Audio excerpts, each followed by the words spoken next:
ہر انسان کو یہ سوچنا چاہیے کہ میرا خدا جو خالق ہے، جو رب ہے، جو مستغنی ہے،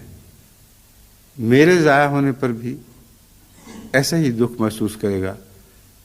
گویا اس کا انحصار مجھ پر تھا۔ لیکن اگر ایسا شخص واپس نہ آئے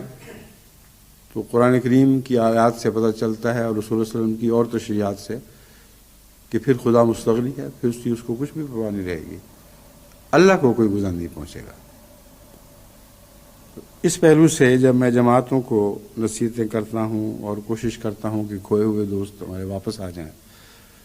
تو اس میں جماعت کا کوئی نقصان پیش نظر نہیں ہوا کرتا، کبھی بھی نہیں ہوا۔ مجھے علم ہے کہ اگر ایسے لوگ نصیحت کو نہیں مانیں گے اور واپس نہیں آئیں گے تو صرف اپنا نقصان کریں گے، جماعت کا ہرگز کچھ بگاڑ نہیں سکتے۔ اس قطعی علم کے ساتھ مجھے کوشش کرنا ہے اور میں کوشش کرتا ہوں،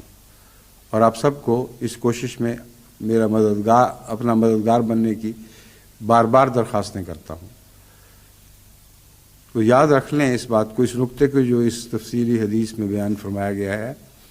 اس کے فلسفے کو سمجھ لیں۔ اگر اس کے فلسفے کو سمجھ لیں گے تو پھر آپ میں سے صرف وہی میرا مددگار ہوگا جس کو بنی نوع انسان سے محبت ہے۔ جس کو بنی نوع انسان سے محبت نہیں اور تعلق نہیں،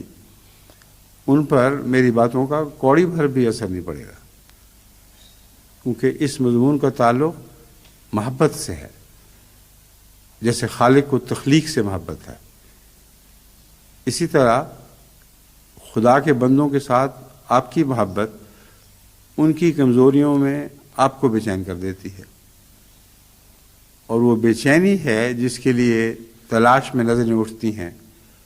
اور افق کو کھنگالا جاتا ہے نظروں سے کہ شاید کسی کونے سے ہماری کھوئی چیزیں واپس آ جائیں۔ بس تمام جماعت کی تربیت کا یہ بنیادی راز ہے۔ اگر آپ کسی شخص کو کھویا ہوا دیکھیں اور دل میں نفرت پیدا ہو یا غصہ پیدا ہو یا تحقیر کے خیالات آئیں، یہ تو کچھ بھی نہیں، گھٹیا سا انسان تھا، یہ گھٹیا سی لڑکی ہے، گھٹیا سی عورت، گھٹیا سا مرد،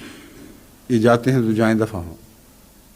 اگر یہ خیال آئے تو آپ خود متکبر ہیں، پھر آپ کو لوٹنے کی فکر کرنی چاہیے۔ آپ کو خود اپنے خدا کی طرف پہلے لوٹنا ہوگا، ورنہ ان کھوئے ہوئے لوگوں کو آپ تلاش کر ہی نہیں سکتے۔